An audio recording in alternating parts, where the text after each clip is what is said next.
রব্বুল ইজ্জত ওয়াল জালাল বলছেন, বান্দারে দুনিয়ার জমিনে তুমি যাই করো না কেন, যে জিনিস আমার থেকে তোমাকে ভুলিয়ে দেয়, যে জিনিস আমার কথা মনে রাখতে দেয় না, বান্দারে কোনো খারাপ কাজে আলহামদুলিল্লাহ সুবহানাল্লাহ ঢুকাইয়া দিলে ভালো কাজ হয়ে যায় না।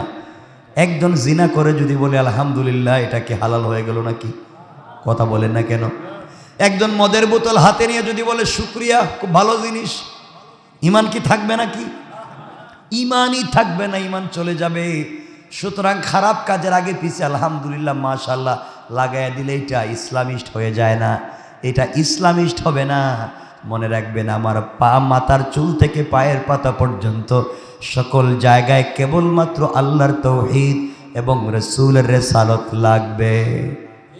কথা বলেন না কেন? এটা মনে রাখবেন, ওইটা মনে রাখবেন। এই জন্যে আবারও বলছি, দুনিয়ার উন্মাদনায় পড়ে আল্লাহকে ভুলে যাইয়েন না। পৃথিবীর যেখানে আল্লাহর হুকুম পালন করবার সুযোগ তাকে করবেন, পৃথিবীর যেখানে দাওয়াতের সুযোগ তাকে দিবেন। কিন্তু কে কোন জায়গায় দাওয়াত দিতে গেল, কে কোন জায়গায় গেল, এই জন্যে সমালোচনা করা যাবে না। সুযোগ যদি থাকে, পৃথিবীর যত খারাপ জায়গায় হোক না কেন, ওই জায়গায় যাওয়ার পরে যদি দ্বীনের দাওয়াত দেওয়া যায়, দু চারটা সুন্দর কথা বলবার সুযোগ থাকে, আপনি সুযোগকে কাজে লাগাবেন। ঠিক আছে কিনা? এই জায়গায় নষ্টামি হচ্ছে, ওই জায়গায় দুষ্টামি হচ্ছে, ওই জায়গায় গিয়ে যদি আপনার দ্বীনের কথা বলার সুযোগ থাকে, আপনি কথা বলবেন।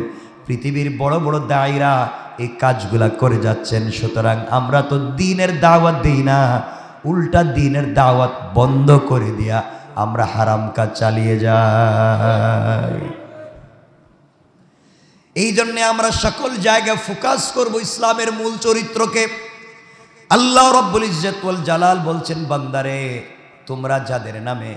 তোমরা যাদের নাম নিয়ে চিল্লাচিল্লি করো, যাদের চরিত্র গ্রহণ করতে চাও, পৃথিবীর বড় বড় খেলোয়াড় যাদের এক একজনের বাড়ি কয়েক হাজার মিলিয়ন ডলার দিয়ে তৈরি, এক একজনের জেট বিমান আছে, কোটি হাজার হাজার কোটি টাকা আছে, আর তাদেরকে যারা দেখবেন সাপোর্ট করে, এরা হয়তো হোটেলে বৈশা বৈশা পরোটা বানায়।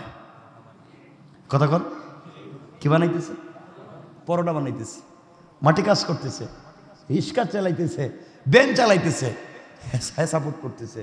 ওই যার হাজার হাজার কোটি টাকা আছে, তারা চিনে না জানে না, এর সমর্থক দরকার হলে মাইরে ফেলাই দিব।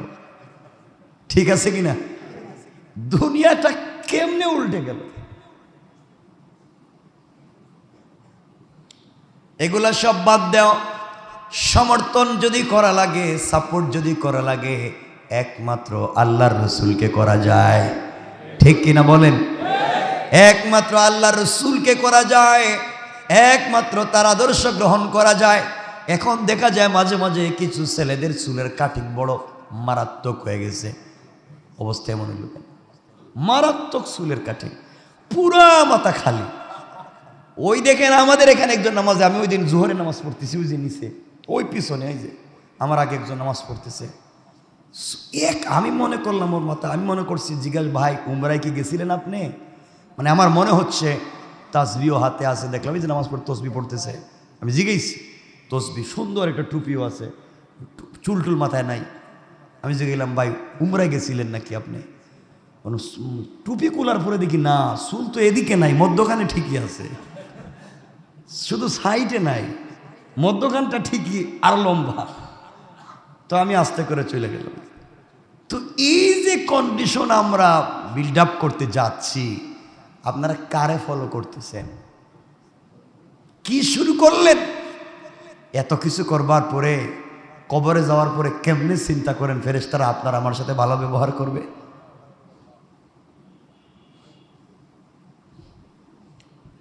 এজন্য আমার বন্ধুগণ ভালো করে বুঝেন, দুনিয়ার জমিনে চলার পথে দিন বুঝো। আজ একজন ছেলে সকালবেলা এসে আমার কাছে দোয়া চাইলো, হুজুর বয়স হয়ে যাচ্ছে, আমার বিয়ে করবার বয়স চলে যাচ্ছে, কিন্তু বিয়ে করতে পারতেছি না। বললাম কেন? কয় দাড়ির কারণে বিয়ে করতে পারতেছি না। অনেকেই দাড়ির কারণে মেয়ে বিয়ে দেয় না। আমি বললাম আল্লাহর কাছে দোয়া করেন বেশি করে, যে আল্লাহ যেই মেয়ে দাড়ির কারণে বিয়ে বসতে চায় না, আল্লাহ তুমি আমার দজ্জাল থেকে বাঁচাইছো। কি থেকে বাঁচাইছো? অরিজিনাল দজ্জাল। এজন্যে ভাই আপনার সকল কাজে মনে রাখবেন, আমি যা করি সকল কাজে সন্তুষ্ট করব কাকে? আপনার কাজে যদি দেখেন আপনার কাজে মজকুর, ফেন্সিডিল কুরিয়া বাকুর, আপনার কাজে যদি দেখেন গাজাকুর অসন্তুষ্ট হয়, আপনার কাজে যদি দেখেন খারাপ লোকেরা অসন্তুষ্ট হয়ে যায়, আপনার কাজে যদি দেখেন সমাজের খারাপ লোকেরা আপনার সমালোচনা করে, ষড়যন্ত্র করে, বুঝতে পারবেন আপনি আল্লাহর বড় কাছাকাছি পৌঁছে গিয়েছে। আল্লাহু আকবার বলেন। রবের কাছাকাছি পৌঁছে যাচ্ছে। এজন্য আমার ভাইয়েরা মনে রাখেন, আজকের যে জুমাবার, এই জুমাবার 2022 সালের নভেম্বর মাসের আজকের 24 তারিখ নাকি 25 তারিখ, নভেম্বর মাসের 25 তারিখ জুমাবার। আর কোনোদিন 2022 সালের 25 নভেম্বর জুমাবার আসবে না তোমার জীবনে। 2022 সালের 25 নভেম্বর যেই রাত্র তুমি গতকালকে কাটাইয়া তুমি ঈশার নামাজ পড়ো নাই, সারাদিন কাজ করেছো, সারা রাত্র টেলিভিশনের সামনে খেলা দেখছো, কিন্তু আল্লাহর কদমে সেজদা দিতে পারো নাই। 2022 সালের 25 নভেম্বর রাত্র তোমার জিন্দেগি থেকে চলে গেছে। কিয়ামত পর্যন্ত আর 22 সালও আসবে না, 2022 সালও আসবে না, আর এই শুক্রবারও আসবে না, অন্য শুক্রবার আসবে। সুতরাং তোমার আমার জিন্দেগি থেকে এক একটা দিন চলে যায়, এক এক দিনের অনেক দাম, অনেক দাম, অনেক দাম। এই দিন আর আসবে না। আল্লাহর কাছে এই দিনের জবাব তোমাকে আমাকে দেওয়া লাগবে। এই দিনকে কোনোভাবে কাজ করে টিকাইয়া রাখা যাবে না। সুতরাং বান্দারে, দিন ফুরিয়ে যাওয়ার আগে আগে আমরা যদি আল্লাহর ইবাদত করে আল্লাহর কদমে পড়ে যাই, আল্লাহ রব্বুল ইজ্জত ওয়াল জালাল বললেন, ও বান্দা, তুমি অন্যায় করে বেড়াচ্ছ, হারাম কাজ করে বেড়াচ্ছ, বান্দারে তোমার ভিতরে আমি আল্লাহর কোনো দুর্বলতা নাই, ভয় নাই। বান্দা তুমি জানো না, কিয়ামতের দিন তোমাকে কেউ বাঁচাইয়া রাখতে পারবে না, আমার হাত থেকে কেউ তোমাকে বাঁচাতে পারবে না। এই জন্যে আপনাদের পায়ে ধরে বলে যাই, আমার কাজ হচ্ছে বলে যাওয়া, পায়ে ধরে বলে যাই, আল্লাহর ওয়াস্তে আল্লাহকে চিনো। আমার কাজ আপনাদেরকে পিটাইয়া দিন শিখানো না, আপনাদেরকে পিটাইয়া, দুনিয়ার মানুষকে পিটাইয়া, মাইরা, ভয় দেখাইয়া, সন্ত্রাসবাদ, জঙ্গিবাদ, চরমপন্থা, উগ্রপন্থা করে দিন প্রচার করা নয়। লাস্তা আলাইহিম বিমুসাইতির, আপনাকে দারোগা বানাই নাই যে আপনি পিটাইয়া দিন শিখাবেন। আমি আপনাদেরকে ভয় দেখাইয়া, রাগ করে পিটাইয়া দিন শিখাতে পারবো না। আমি আপনাদেরকে আমার কলিজাত থেকে যদি ভালোবাসি, দিন শিখাতে পারবো না। রব বলেছেন, ইন্নাকা লা তাহদি মান আহবাবতা, আপনি কলিজা দিয়ে ভালোবাসলেও হিদায়াত দিতে পারবেন না। তাহলে আপনার কাজ কি? আপনার কাজ হচ্ছে পৌঁছে দেওয়া লিল হিকমতি ওয়াল মাউইযাতিল হাসানাতি, হিকমতে উত্তম কথামালাগুলা পৌঁছে দেওয়া। কার চরিত্র? লাকাদ কানা লাকুম ফি রাসূলিল্লাহি উসওয়াতুন হাসানা, নবীজির উত্তম চরিত্র পৌঁছে দাও। তার চরিত্র কেমন? আল্লাহ বলছেন, মা আনতা বিনিআমাতি রাব্বিকা বিমাজনুন, যার চরিত্রে কোনো পাগলামি নাই। ইন্নাকা লাআলা খুলুকিন আযীম, আসমানের নিচে জমিনের উপরে আমি আল্লাহর পরে উত্তম চরিত্র একমাত্র বিশ্ব নবীর। পড়েন সুবহানাল্লাহ। তার চরিত্র পৌঁছে দাও। তাহলে আমার কাজ কি পিটাইয়া হেদায়েত দেওয়া নয়, আমার কাজ কি কলিজা দিয়ে ভালোবেসে হিদায়াত দেওয়া নয়, আমার কাজ হচ্ছে রসুলের চরিত্র পৌঁছে দেওয়া। বা লিগু আননি বলো আয়া, আমার একটা কথা হলেও পৌঁছে দাও। হেদায়েত দেওয়ার মালিককে যদি ভয় দেখাইয়া, পিটাইয়া হেদায়েত দেওয়া যাইতো, তাহলে নূহ আলাইহিস সালাম নিজের ছেলে কেনান রে দিতে পারতেন? পারছেন? পারেন নাই। যদি কাউকে মাইরা রক্তাক্ত করে হেদায়েত দেওয়া যেত, তাইলে লূত আলাইহিস সালাম নিজের স্ত্রীকে দিতে পারতেন? পারছেন? পারেন নাই। যদি কাউকে দুনিয়ার জমিনে কলিজাত থেকে বেশি ভালোবেসে, নিজের জীবনের চাইতে ভালোবেসে হেদায়েত দেওয়া যাইতো, তাই নবীজি নিজের চাচা আবু তালেবকে হেদায়েত দিতে পারতেন। কথা বলেন না কেন? পারেন নাই। আবু তালেব নিজের চাচাকে পারেন, রসুল আবু তালেবকে পারেন নাই। ইব্রাহিম নিজের বাপকে পারেন নাই। লুত আলাইহিস সালাম নিজের স্ত্রীকে পারেন নাই। নূহ আলাইহিস সালাম নিজের সন্তানকে পারেন নাই। বোঝা গেল তাদের আমাদের সকলের কাজ হচ্ছে আল্লাহর স্বচ্ছ বাণী পৌঁছে দেওয়া, আর হিদায়েত দিবেন কে? আওয়াজ করে বলেন কে? আল্লাহ। এজন্য আমার বন্ধুগণ কথাগুলো মনে রাখবেন। ও আমার ভাইরা, কথাগুলা ভালো করে মনে রাখবেন। আপনাকে আমাকে মরা লাগবে, কবরে যাওয়া লাগবে, আল্লাহর সামনে দাঁড়ানো লাগবে। প্রত্যেকটা মিনিটের হিসাব দিতে হবে। আল্লাহ বলবেন, বান্দারে তুই কার নামে চিল্লাচিল্লি করলি, কার নাম নিলে, কার নামে স্লোগান ধরলে, কার জন্যে ভালোবেসে এত কিছু করলে। বান্দারে, ভালোবাসা হবে একমাত্র আল্লাহর জন্যে।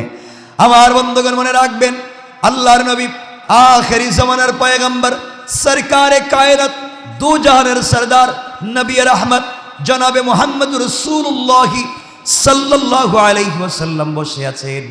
এমন সময় ওমরে ফারুক হাজির হলেন, তরবারি রাখলেন, টুপিটা খুললেন, নবীজির সামনে তাশাহুদের সুরতে বসলেন। নবীজির হাত মোবারক ধরলেন, কপালে চুম্বন করলেন, হাতে চুম্বন করে বুকের সঙ্গে জড়ায়া ধরলেন, আর বললেন, ইয়া রাসূলুল্লাহ, এই দুনিয়ার জমিনে, এই পৃথিবীর জমিনে, গোটা পৃথিবীর আসমান জমিনে যা কিছু আছে, পৃথিবীর জমিনে যা কিছু আছে, ওগো পয়গম্বরে আরবি, এই পৃথিবীর সব থেকে বেশি ভালোবাসি আপনাকে আমি। আমার মায়ের চাইতে, আমার বাবার চাইতে, আমার সন্তানের চাইতে, পৃথিবীর সব জিনিসের চাইতে আমি আপনাকে ভালোবাসি। আল্লাহর নবী বললেন, ওমর রে, এই ভালোবাসা দিয়ে জান্নাতে যেতে পারবে না। ইয়া রাসূলুল্লাহ, কেন যেতে পারবো না? ওমর, যতক্ষণ পর্যন্ত তুমি তোমার জীবনের চাইতে আমাকে ভালো না বাসবে, ততক্ষণ পর্যন্ত জান্নাতে যেতে পারবে না। ওমর দাঁড়িয়ে বললেন, ইয়া রাসূলুল্লাহ, আমার জিন্দেগি আপনার জন্য কোরবান করে দিলাম। আমার জীবনের চাইতে, আমার হায়াতের চাইতে এই মুহূর্তে আপনাকে আমি বেশি ভালোবাসি। সুবহানাল্লাহ বলেন। নবীজি বললেন, এবার ঈমান পূর্ণাঙ্গ হইছে। তাইলে এই পৃথিবীতে একমাত্র আল্লাহ রব্বুল ইজ্জত ওয়াল জালালের পয়গম্বরকে আল্লাহ জানিয়ে দিলেন, সন্তানের চাইতে, স্ত্রীর চাইতে, মা বাপের চাইতে, আত্মীয় স্বজনের চাইতে, সম্পত্তির চাইতে একমাত্র ভালোবাসা লাগবে একজনকে, তিনি আমাদের রসুল। তিনি কে? কথা বলেন। আল্লাহ বলছেন, কুল ইন কুনতুম তুহিব্বুনাল্লাহ, যারা আমি আল্লাহকে সত্যিকার অর্থে ভালোবাসতে চাও, ফাত্তাবিউনি, তোমরা অবশ্যই অনুসরণ করো রসুলের। কার? আমার অনুসরণ করো। পয়গম্বরে আরবি, আপনি জানিয়ে দেন, তোমরা যারা আল্লাহকে ভালোবাসতে চাও, তোমরা যারা আল্লাহকে ভালোবাসতে চাও, আল্লাহকে ভালোবাসার কথা বলো, ফাত্তাবিউনি, তোমরা আমার অনুসরণ করো। কি করো? কথা বললেন। নবীজি বলেন নাই তোমরা আমাকে ভালোবাসো। আল্লাহকে যারা ভালোবাসতে চাও, ফাত্তাবিউনি, তোমরা অনুসরণ করো আমার রসুলের। কার অনুসরণ করব? কথা বলেন, কার অনুসরণ? আল্লাহর নবীজি বলেছেন, তোমরা যদি আমার অনুসরণ করো, ইউহিব্বুকুমুল্লাহ, তাহলে আল্লাহর মোহাব্বত হয়ে যাবে। আর আল্লাহ বলছেন, যারা আমাকে মোহাব্বত করলো, আমার রসুলের অনুসরণ করলো, কিয়ামতের দিন তাদের কোনো হিসাব নিতে চাইব না, তাদের আমলনামার খাতা খুলতে চাইব না, আমি আল্লাহ বিনা হিসাবে জান্নাতের ফয়সালা করে দিলাম। সুবহানাল্লাহ, জোরে পড়েন। এই জন্যে বন্ধুগণ ভালো করে মনে রাখবেন, এই দুনিয়ার জমিনে একমাত্র, শুধুমাত্র, কেবলমাত্র কিয়ামতের দিনে তোমাকে আমাকে হাউজে কাউসারের পানি পান করাতে পারবেন একমাত্র বিশ্বনবী, এছাড়া কেউ পারবেন না। সুতরাং তোমার আমার কাজ হলো সকল কাজে কর্মে তাকে খুশি রাখা, সন্তুষ্ট রাখা। দুর্ভাগ্যের ব্যাপার হচ্ছে আজকে আমরা রসুলকে সন্তুষ্ট করতে পারি না। এরপর আল্লাহ রাব্বুল ইজ্জত ওয়াল জালাল বলছেন, বান্দা, তোমরা দুনিয়ার জমিনে কার তোমরা প্রশংসা করো? পৃথিবীর মানুষের প্রশংসা করে তোমাদের কোনো লাভ নাই। আল্লাহ রাব্বুল ইজ্জত ওয়াল জালাল বললেন, খালিদিনা ফিহা লা ইয়াবগুনা আনহা হিওয়ালা। আল্লাহ রাব্বুল ইজ্জত ওয়াল জালাল বললেন, সেখানে তারা চিরকাল থাকবে, সেখান থেকে তাদের স্থান পরিবর্তন করতে হবে না, করতে চাইবে না। আল্লাহ বললেন, যাদেরকে জান্নাতুল ফিরদাউস দেওয়া হবে তারা কোনোদিন ওখান থেকে বের হতে চাইবে না, কারণ জান্নাতুল ফিরদাউসে যারা যাবে তাদের প্রতিবেশী হবেন বিশ্বনবী মুহাম্মদ রাসূলুল্লাহ। আল্লাহু আকবার বলেন। নবীজি যাদের প্রতিবেশী তার কোনো চিন্তা আছে? তার আর কোনো জিনিসের দরকার আছে? দরকার নেই। এই জন্যে আমার বন্ধুগণ ভালো করে মনে রাখবেন, দুনিয়ার জমিনে কে কতদিন বাঁচলাম মনে রাখবেন, সবাইকে মরা লাগবে। কত মানুষ মরে যায়, কত মানুষ মরে যায়, কেউ তো কারো খবর রাখে না। আমিও মরে যাব, কেউ খবর রাখবে না। দুনিয়ার জমিনে এমন কিছু কাজ করে যাওয়া লাগবে, এমন ভালো কাজ করে যাওয়া লাগবে, মরে গেলেও যে ভালো কাজগুলো পৃথিবীর জমিনে থেকে যায়। এই জন্য আল্লাহর নবী সাহাবায়ে কেরামকে ডাক দিয়ে বলতেন, সাহাবীরা শোনো, দুনিয়ার জমিন থেকে তোমাকে আমাকে বিদায় নেওয়া লাগবে। দুনিয়ার জমিনে কেউ থাকবো না, আমরা এমন কিছু কাজ করে যেতে চাই, এমন কিছু কাজ দুনিয়ার জমিনে রেখে যেতে চাই যেই কাজের বিনিময় কিয়ামত পর্যন্ত জারি থাকে। পড়েন সুবহানাল্লাহ। এজন্য আমার বন্ধুগণ, এই দুনিয়ার জমিনে আমাদের হায়াত আছে, আমরা জীবন বেঁচে আছি, আমরা এখনো মরে যাই নাই, অসুস্থ হয়ে যাই নাই। আমরা চাইলে আল্লাহর নামের ইবাদত করতে পারি, জিকির করতে পারি।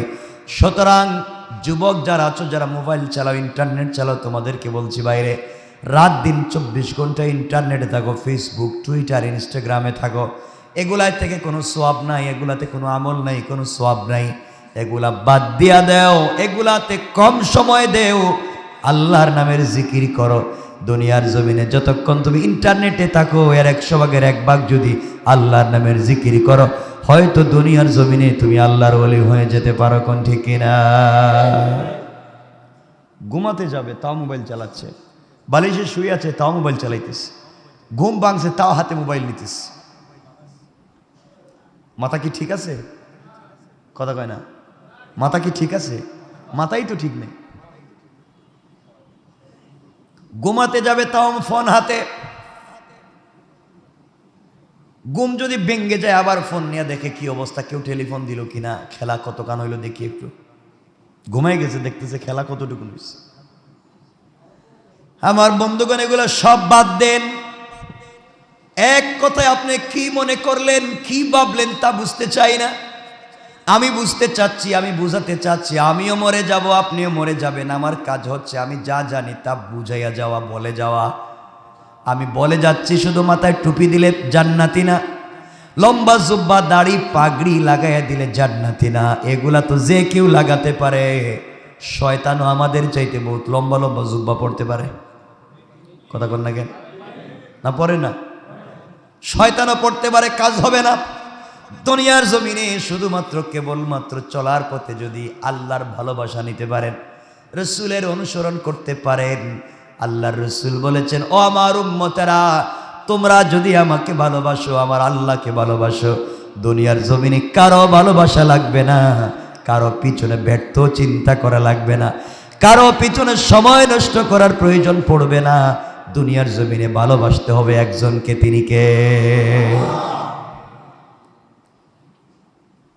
এজন্য আমরা আল্লাহকে ভালোবাসবো, আল্লাহর পথে চলবো, আল্লাহর রসুলকে অনুসরণ করব।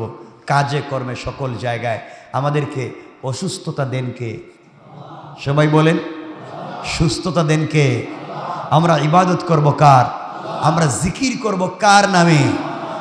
আমরা ইবাদতে কান্নাকাটি করব কার জন্যে? আল্লাহর কাছে, আল্লাহর জন্য করব, একমাত্র আল্লাহর জন্য। তিনি বাঁচাতে পারবেন, কেউ আমাদেরকে বাঁচাতে পারবে না। এই উন্মাদনা, এই দাজ্জালীয় কাজ, আজ পৃথিবীতে দাজ্জালীয় কাজের অভাব নেই। আমাকে আমেরিকার থেকে আমার এক ভাই চকলেট দিছেন, প্যাকেট পাঠাইছেন। চকলেট, বাচ্চাদেরকে স্কুলের চকলেট দেওয়া হচ্ছে। আমার কাছে আছে, আপনারা চাইলে দেখাতে পারবো, প্রুফ আছে, দেশে পাওয়া যাবে এগুলা। চকলেটের প্যাকেটের ভিতরে, প্যাকেটের উপরে ফটো দিছে, ফটো ছবি। এই ছবিতে যে লোকটারে দাঁড় করাই দিছে তার এক চোখ কানা, এক চোখ কানা। অর্থাৎ তারা বাচ্চাদের ব্রেইন ওই জায়গায় ওয়াশ করে দিচ্ছে, বাচ্চাদেরকে ছোটবেলা থেকেই দাজ্জালকে পরিচয় করিয়ে দিচ্ছে। আসছে একজন এক চোখ কানা হবে, তার নাম দাজ্জাল, পরিচয় করিয়ে দিচ্ছে। তাহলে আজকে বাচ্চারা পর্যন্ত চিনবে আল্লাহকে, বাচ্চা চিনবে রসুলকে, বাচ্চা চিনবে আল্লাহর রসুলের চরিত্র আদর্শ। এগুলো বাদ দিয়া আজকে আমরা দাজ্জালীয় চরিত্রের পিছনে পড়ে যাচ্ছি, রাত দিন নষ্ট করে দিচ্ছি, খেলাধুলা। আরে যত বড় খেলার আসর হয় সেখানে তত বড় জুয়া হয়। কথা বলেন না কেন? আপনাদেরকে বলছি না যে খেলাধুলা হারাম, সব খেলা হারাম বলছি না। ফুটবল খেলা হালাল না হারাম? ওই যে আপনারা ফতোয়া দিয়ে দিলেন হারাম, আমি কিন্তু বলছি না হারাম। গ্রামের মাঠে, গ্রামের মাঠে, বাড়ির বড় উঠানে ছোট ছোট বাচ্চারা মিলে, তুমি আর আমি মিলে ছোটবেলায় লুঙ্গি পরে, পায়জামা পরে, এই যে আসর মাগরিবের মধ্যখানে দৌড়াদৌড়ি করছো, এই খেলারে হারাম বলতেছি না। এখানে জুয়া ছিল না? না ছিল? এখানে শুধুমাত্র নির্বেজাল বিকালবেলা একটু টাইম নষ্ট করে আনন্দ ছিল। আজান হয়ে যাচ্ছে, দেখবেন মুরব্বীরা মারামারি, যাও বাসায় যাও, খেলাধুলা বন্ধ করো, স্কুলের পড়া পড়ো, মাদ্রাসার পড়া পড়ো, আজান হয়ে গেছে। করতেন না এগুলা? এগুলাকে আমি হারাম বলছি না, আনন্দ ছিল। কিন্তু এই গন্ডি পেরিয়ে আজ যেখানে এসে খেলা শুরু হয়েছে, আপনাদের আপনাদের নামের পরিচিত বিশ্বকাপ, এখানে শুধু খেলা নয়, খেলার আসরে হচ্ছে জুয়া। কথা বলেন না কেন? জুয়া হচ্ছে। এটাকে হালাল কেমনে বলবেন? কোনো সুযোগ আছে? বলেন না। ইসলাম প্রচার হচ্ছে, বহুত ইসলাম প্রচার হচ্ছে। ইসলাম প্রচার বললেই হয়ে যায় না। এজন্য আবারও বলছি, পৃথিবীর যে কোনো জায়গায় যদি সুযোগ থাকে ইসলামের দাওয়াত দেওয়ার, আমরা, আপত্তি আছে আপনাদের? আচ্ছা, আপনাদের যদি দাওয়াত দেওয়ার সুযোগ থাকে একটা পতিতালয়ে, যাইতে পারবেন না? তো আপনি কি নিয়ে, আপনি তো ওখানে দাওয়াত দিতে যাইবেন না, আপনি গিয়ে তো বসে থাকবেন। তাহলে আপনি আমি এখানে দাওয়াতে যেতে পারবো না। এই সমস্ত সেন্সিটিভ জায়গায় দাওয়াত দিতে পারবেন তিনি যার দিল মন একমাত্র আল্লাহর জন্যে। কার জন্যে? 100% সম্ভাবনা আছে সে গুনার কাজে লিপ্ত হবে না। এই লোক এখানে দিনের দাওয়াত, আপনি আমি নয়। সুতরাং যাদের হারাম কাজে লিপ্ত হয়ে যাওয়ার সম্ভাবনা আছে, এই সমস্ত কাজে আপনি হালাল কাজে করতে পারবেন না। আপনারা বলবেন এটা কেমনে? যেমন দুইটা জমি আছে এখানে, দুই জমিতে ধান হয়েছে, ধান, ভুট্টা, গম, দুই জমিতে ধান হয়েছে। জমির মধ্যখান দিয়ে সুন্দর বড় একটা আইল আছে। আইল তো বুঝেন আপনারা, কি বলেন? আইলই বলেন। জমির আইল আছে, আইলের মধ্যে লম্বা লম্বা ঘাস আছে। আপনারা বলেন ঘাস গরু খাওয়া হারাম? কিছু বললেন না? হারাম না তার জন্য বৈধ? এবং গরু এই হালাল ঘাস খাইতে গিয়া যদি ডাইনে বা বামে মুখ দিয়া ধান গম ভুট্টা খায়, এটা হালাল? বলেন না কেন? হারাম। তাহলে যে হালাল কাজ করতে সম্ভাবনা আছে হারাম হয়ে যাওয়ার, এই হালাল কাজ থেকেও অবশ্যই দূরে থাকবেন। কথা বলেন না কেন? যেই হালাল কাজ করতে গেলে সম্ভাবনা আছে হালাল তো হবেই না, উল্টা হারাম হয়ে যেতে পারে, এজন্য এই হালাল থেকেও দূরে থাকবেন না। আমার কথা বুঝতে পারলাম না? এজন্য খুব চিন্তা করে সমাজে চলেন, আল্লাহকে খুব ভালোবাসতে শিখুন। আল্লাহ রাব্বুল ইজ্জত ওয়াল জালাল বললেন, বান্দারে দুনিয়ার জমিনে চলার পথে একমাত্র কেবলমাত্র তুমি আদর্শ মানো রাসূলকে। রাসূলের আদর্শ ছাড়া আর কারো আদর্শ নিয়ে জান্নাতে যাওয়া যাবে না। তুমি যাদের জন্য উন্মাদনা করো, তুমি যাদের জন্য আজকে পাগল পারা, তুমি গিয়ে দেখো তাদের দেশে মুসলমানরা শান্তিতে থাকতে পারে না, পার্সেন্টেজে মুসলমান নাই। তুমি তাদের জন্য আজকে পাগল। ও গোলাম, তোমাকে বলছি শোনো, আজ মানুষকে যদি বলি গুনার কাজ বাদ দাও, এই কাজ বাদ দাও, হারাম বলতেও তো ভয় লাগে। ও বলবে তো মানুষ জানে এটা হারাম হলো কেমনে। এই জন্য আপনাদেরকে বলছি থামো, এবার থামো। বহুত করছো, থামো। বহুত গুনার কাজ করছো, এবার একটু কমাও। কয়েকদিন রেস্ট করো, গুনার কাজটা কয়েকদিন ছাড়ো, কয়েকদিন আল্লাহর নামের জিকির করো। এভাবে আস্তে আস্তে করে বাদ দেও, নচেত আমিও ধ্বংস হয়ে যাব, আমার বাচ্চারা ধ্বংস হয়ে যাবে, পরিবার ধ্বংস হয়ে যাবে, সমাজ ধ্বংস হয়ে যাবে। আজ আপনি আপনার সন্তানদের কাছে ভিন্ন ভিন্ন চরিত্রের মানুষের পরিচয় যতটুকু উঠাইয়া দেন। একজন খেলোয়াড়ের বাপ দাদার নাম জানে, চুলের কালার পর্যন্ত জানে, বিয়ে কয়টা করছে ওইটা জানে, বিয়ের আগে কয়টা সম্পর্ক ছিল ওইটাও জানে। কিন্তু এমন মানুষও আছে, এমন মানুষও মসজিদে আছে যারা নবীজির ছেলে কয়টা ছিল নাম জানে না। ঠিক কিনা বলেন? নবীজির ছেলে কয়টা নাম জানে না, নবীজির মেয়ে কয়জন জানে না, কোন মেয়ের কয়টা বাচ্চা এটা জানে না।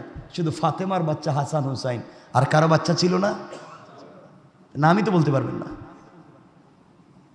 আপনি কেমন মুসলমান? আপনি আপনার রসুলের পরিবার সম্পর্কে জানেন না। তার সন্তান কয়জন ছিল, তার সন্তান কয়জন ছিল, তার নাতি কে ছিল আপনারা জানেন না। অথচ দুনিয়ার সব প্লেয়ারের খবর জানেন। বাইরে এটার নাম ইসলাম নয়। ইসলাম এত সহজ জিনিসের নাম নয়। আপনি যেভাবে মন যেভাবে চালাবেন তার নাম ইসলাম দিয়ে দিবেন। আপনি যদি ইসলামের গণ্ডির বাহিরে গিয়ে ইসলাম চর্চার কথা বলেন, কাজ হবে না। আল্লাহ বলছেন পৃথিবীতে যাই করেন একমাত্র তৌহিদ মানতে হবে, আমার রিসালাত মানতে হবে রসুলের। অর্থাৎ আমি আল্লাহর উপরে বিশ্বাস স্থাপন করার পরে চরিত্র ফলো করা লাগবে একজনের, তিনি কে? বিশ্বনবী। তিনি কে? বিশ্বনবী। এজন্যে আমার কথা কি খারাপ পাইলেন? রাগ করলেন? এগুলো করে লাভ কি? আজকে আপনার গান বাজনা, ছেলেরা কি গান গায় রাস্তাঘাটে, সিগারেট ধরাইয়াই তো হাঁটতেছে রাস্তা। দেখেন রাত 3টা 4টার সময় পাইবেন একা একা রাস্তা বাইরে হইবেন। রাত্রে দেখবেন কি টাকের মধ্যে যে বড় বড় ডেক সেট লাগাইয়া আর বিভিন্ন কালারের বাতি লাগাইয়া, আরে আল্লাহ, বিল্ডিং শুদ্ধ কাঁপতেছে। ফেরেশতারা আল্লাহর কাছে বলতেছে, আল্লাহ কিয়ামত কি আজকে কায়েম হয়ে গেল নাকি? কাঁপতেছে কেন দুনিয়ায়? এটার নাম নাকি আনন্দ। ইসলামে বিনোদন হারাম না, ইসলামও কিছু বিনোদন আছে হালাল, কিন্তু এই সমস্তের নাম বিনোদন নয়। এটার নামই তো উগ্রবাদ, এটার নামই তো চরমপন্থা। এগুলা বাদ দেওয়া লাগবে ইনশাল্লাহ। বলেন সবাই, বলেন ইনশাল্লাহ। আমরা সময় মতো 5 ওয়াক্ত নামাজ পড়ব। সবাই বলেন কোন সময় নামাজ পড়ব? সবাই বলেন কোন সময়? সময় মতো। শুধু আমি আপনি না, ফ্যামিলির সবাই, বউ বাচ্চাকে নিয়ে, পরিবারের সবাইকে নিয়ে সময় মতো নামাজ পড়ব ইনশাআল্লাহ।